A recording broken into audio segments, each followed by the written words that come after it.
What are the best dishes to cook in Fire Emblem Three Hopes? How many points should you use on dishes before considering other activities? The answer is fairly straightforward.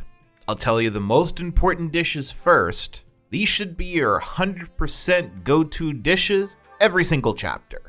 Then I'll tell you the secondary dishes that are still useful, but you don't absolutely need them. This way you could decide how many points you want to invest into cooking on a chapter-to-chapter basis. If you do not have the dishes in the video, just use whatever dish gives you a similar effect, even if it's not quite as good.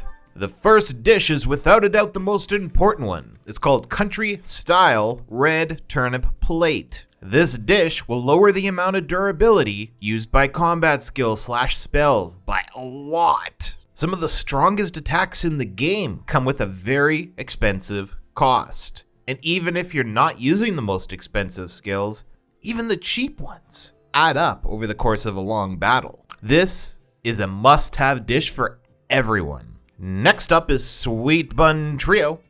Keeping it nice and simple, your warrior gauge is your A button action that does, well, crazy damage. This filling faster is important, so you could use this attack more often. Similarly to this dish, we also have the Burgiois Pike, hopefully I pronounced that right, which does the same thing, but for the awakening gauge instead. These three dishes are the most important dishes to use. This is your go-to set. Now I'll mention two more dishes that I recommend but are not necessary. The first of which is the fish sandwich. This dish greatly fills the warrior gauge at the start of the battle. You get roughly a free full bar and then a little bit more, so it gives you a strong start. We also have grounder meat skewers, which again does the same thing, but for the awakening gauge. Keep in mind that these start of battle boosts apply to all of your units, so that means all of your units will be close to having their awakening